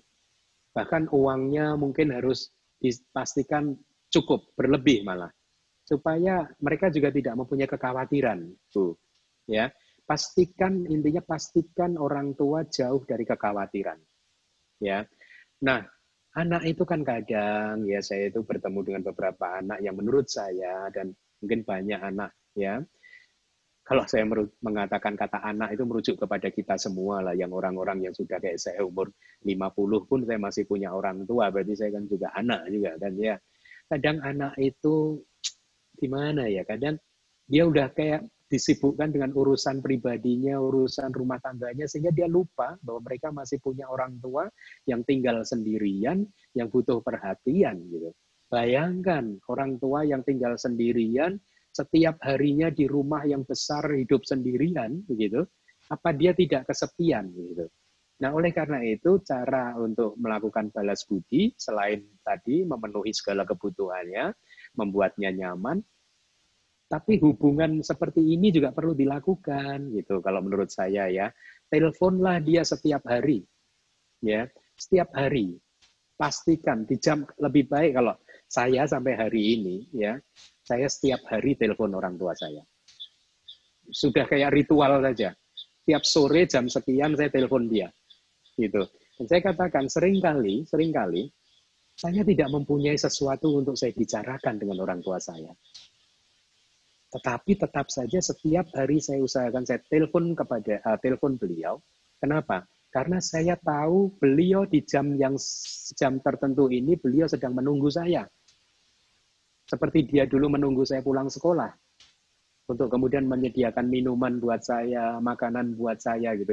Jadi saya buat jamnya itu tertentu. Ini dari saya gitu ya. Sore gitu. Itu setiap jam sekian saya selalu telepon orang tua. Dan itu bisa 1 jam telepon. Dan sekali lagi, seringkali saya tidak mempunyai banyak hal yang harus saya sampaikan ke orang tua. Sehingga apa yang terjadi, seringkali saya hanya mendengarkan beliau bercerita. Dan saya tahu, itu pun sudah membuat beliau bahagia. Gitu, ya. Jadi saya hanya mendengarkan beliau bercerita, gitu. Saya menanggapi satu-satu. Nanti kalau ada yang salah, artinya ada yang aku salah, ada yang nggak baik, saya luruskan. Jangan begitu, jangan begini, ini nggak baik gitu. Misalkan beliau kan takut sama corona, gitu. Sempat. Itu kemudian saya jelaskan kepada beliau cara bekerjanya pikiran, gitu. Pikiran itu, ya, kalau berpikir yang negatif, ya pasti akan tertekan, gitu. Tapi kalau berpikir yang positif, pikiran tidak tertekan, gitu. Artinya pikiran ya damai-damai saja gitu. Terus saya ajari misalkan udah mulai sekarang nggak usah baca TV melihat TV yang tentang itu yang mengerikan nggak usah. Yang penting kita tahu cara menjaga dari corona kan, sering cuci tangan, jauhi kontak dengan orang lain dan lain sebagainya gitu. Jadi sudah tahu protokolnya, habis itu nggak usah baca berita lagi. Saya nasihati. Ada banyak hal yang bisa kita lakukan dan itu menyenangkan, Bu. Saya pun sangat menikmatinya. Ya, setiap sore jam tertentu saya telepon beliau. Gitu. Anda coba praktekkan itu, ya. Jangan bosan karena merasa, aduh, saya mau ngomong apa sama dia. Nggak usah, kita nggak usah ngomong, dengerin beliau bicara saja, beliau sudah happy kok. Ya. Jadi paling sambil saya mempunyai kesempatan untuk mengajarkan dhamma kepada beliau kan, kepada orang tua saya tadi gitu. Jadi itu yang bisa Anda lakukan ya, penuhi kebutuhan mereka, berikan perhatian Anda dan manfaatkanlah kemajuan teknologi ini. Ya, itu menjawab ya. Tadi Anda agak terputus-putus sih, Bu. Apakah ini menjawab? Ya Bante, untuk yang pertanyaan pertama sudah terjawab Bante, terima kasih Bante. Yang kedua bagaimana? Untuk yang kedua itu Bante, apabila hal yang dilakukan oleh orang tua itu untuk kebaikan anak-anaknya, namun di sisi lain itu beresiko terhadap orang tua itu bagaimana ya Bante? Nah, mungkin MC bisa membantu saya. Pak Handi bisa membantu saya. Maaf Bante, apakah Ibu boleh tolong diulang lagi karena di kita pun juga terputus-putus suaranya dan agak bergema jadi kurang jelas kita dengarnya. Sotihotu yang mau saya tanyakan ke Bante itu apabila hal yang dilakukan oleh orang tua untuk kebaikan anak-anaknya, namun di sisi lain itu beresiko terhadap orang tua itu sendiri, itu sebaiknya kita bagaimana ya Pak? Bisa tolong disampaikan ke Bante, terima kasih. Saya udah jelas, saya udah. Oke Bante. Contohnya apa? Contohnya apa mungkin Ibu? Seperti yang tadi itu Bante, bagaimana jika orang tua itu sekarang kondisinya tinggal sendiri itu dan dalam keadaan kurang sehat itu kita bagaimana ya? Saya mengerti yang Bante jelaskan tadi. Cuma mungkin kalau kondisinya seperti ini, itu apakah ada hal lain yang bisa kita lakukan yang lebih baik ya Bante ya, selain memanfaatkan teknologi menelepon dan memenuhi kebutuhannya itu mohon bimbingan Bante. Oh ya. Terima kasih Bante. Ya. Saya artikan berarti kalau orang tua sudah tinggal sendiri dan mungkin sudah sakit-sakitan begitu ya, dalam keadaan yang lemah begitu ya Bu ya? Iya Bante, ya. Kita lakukan. Bu, kalau memang dimungkinkan, ajak mereka tinggal bersama. Kalau memang itu dimungkinkan, Anda harus diskusi dengan mungkin suami Anda, ajak mereka untuk tinggal bersama. Ini kesempatan yang berharga buat Anda untuk jangan dilewatkan, yaitu membalas budi kepada mereka. Ibu, dulu waktu kita masih anak-anak, kita juga makhluk yang tidak berdaya. Ibu, dan orang tua kita merawat kita dengan sukacita, dengan sukarela. Ya, jangan merasa, mungkin merasa, aduh saya sibuk atau jijik, bahkan mungkin harus memandikan orang tua yang kotor begitu. Jangan merasa seperti itu, karena ini adalah, dulu dia adalah orang tua Anda, sekarang dia adalah anak Anda, dan Anda adalah orang tua bagi dia. Jadi statusnya dibalik sekarang. Kalau dulu mereka yang memandikan Anda, sekarang Andalah yang harus memandikan mereka. Dulu mereka yang memakaikan pakaian kepada Anda, sekarang kesempatan untuk membalas budi itu. Jadi kalau saran saya, kalau itu dimungkinkan, pindahkan orang tua untuk tinggal satu rumah dengan Anda, dan rawatlah, berikan pelayanan yang terbaik kepada beliau, ya, mumpung kesempatan itu ada, karena kesempatan itu tidak akan ada terus, Bu. Cepat atau lambat Anda harus berpisah dengan orang tua. Ya, maka itu saran saya. Jadi ini kesempatan peluang yang sangat bagus untuk membalas budi kepada mereka. Kalau ada keengganan untuk merawat mereka, segera renungkan kembali kepada masa-masa kecil waktu kita juga seperti mereka begitu, yang tidak berdaya, ya. yang ya kita dulu seperti mereka juga, Bu, tidak berdaya kan, ya. Dan orang tua kita dengan penuh meta karuna mudita itu UPK merawat kita gitu. Nah, sekarang harusnya dengan mengingat-ingat apa yang sudah pernah kita terima dari mereka waktu kita kecil, maka semoga itu mempermudah buat siapapun anak untuk membalas budi kepada orang tuanya. Semoga ini jelas ya, Bu. Ya, atas penjelasannya. Ya, terima kasih. Anumodana Bante. Ya.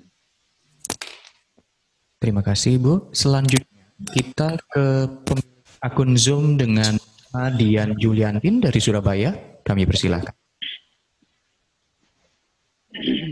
Ya. Namo Buddhaya. Namo Buddhaya, Bante.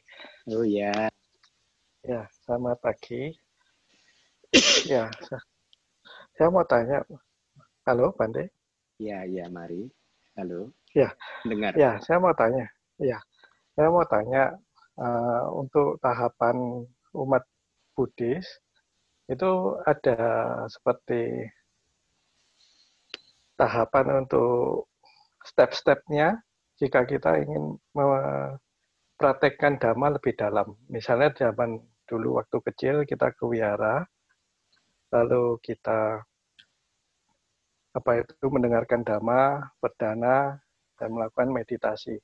Tapi setelah mendengar dari ceramah Bante, itu kayaknya ada timbul rasa keingintahuan yang lebih besar buat kami.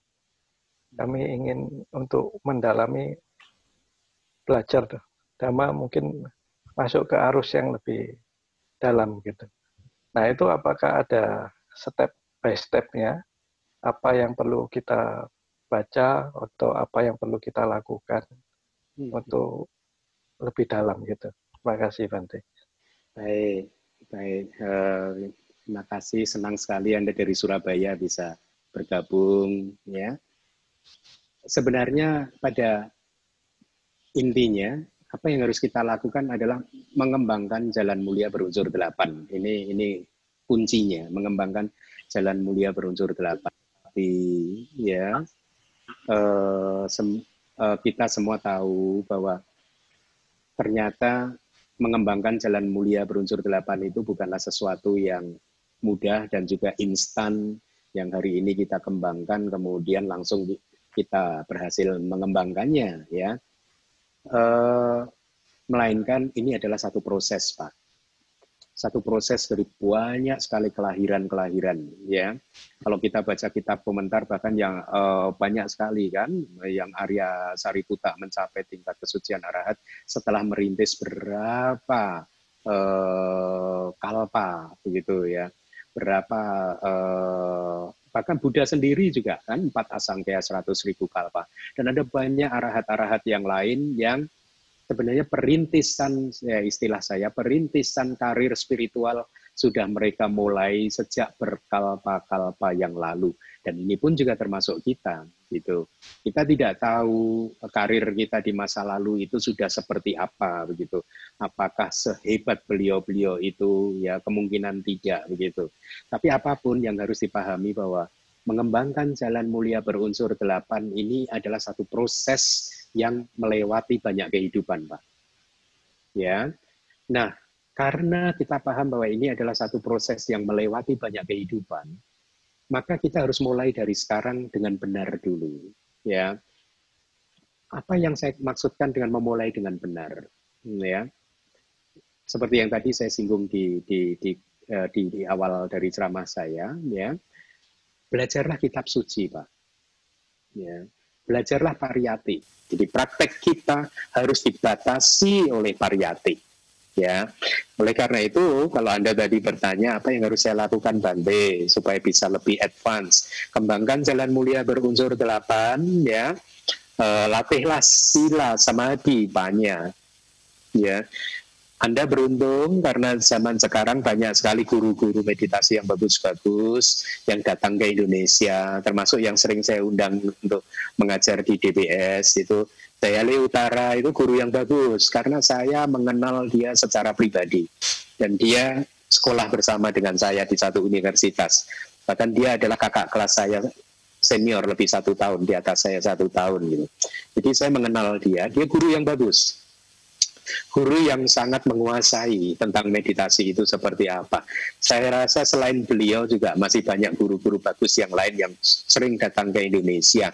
Ikutlah retret dengan mereka supaya Anda tahu praktek meditasi yang benar itu seperti apa. Karena banyak juga praktek meditasi yang belum tentu benar gitu. Ya. Nah, caranya biasanya Bapak kalau Anda ingin mencari guru, Anda selidiki CV-nya, Pak. Kalau di DBS itu sering saya mengatakan kepada umat-umat gitu, kalau Anda bos pimpinan perusahaan ingin mendapatkan karyawan pun kan Anda meminta CV-nya kan, biodatanya kan, ya Anda selidiki guru-guru ini biodatanya seperti apa. Artinya, apakah dia sudah pernah benar-benar menempuh jenjang pendidikan yang benar, ya, pariyatinya benar atau tidak, pati-patinya benar atau tidak, ya. Kemudian kalau Anda yakin, Anda ikutlah. Dengan demikian Anda akan mendapatkan bimbingan dari guru yang kompeten, Pak. Mempunyai guru yang kompeten itu perlu, Pak. Perlu sekali, dan itu wajib. Saya dulu bertahun-tahun berlatih meditasi di hutan, bahkan di Jawa Timur, Pak. Kalau Anda tahu Jawa Timur itu alas ketonggo, Pak. Itu mungkin di lereng Gunung Lawu di Jawa Timur, ya, dekat Madiun, Ngawi sana. Perbatasan dengan Jawa Tengah. Saya cukup lama Pak di dalam hutan di sana berlatih itu. Tapi meskipun saya lama berlatih ya, pengalaman itu tidak sebanding dengan bimbingan intensif yang diberikan oleh guru saya di Myanmar hanya selama 10 bulan. Jadi mempunyai guru yang kompeten itu wajib. Artinya kompeten itu ya dia menguasai ya. CV-nya dilihat Pak.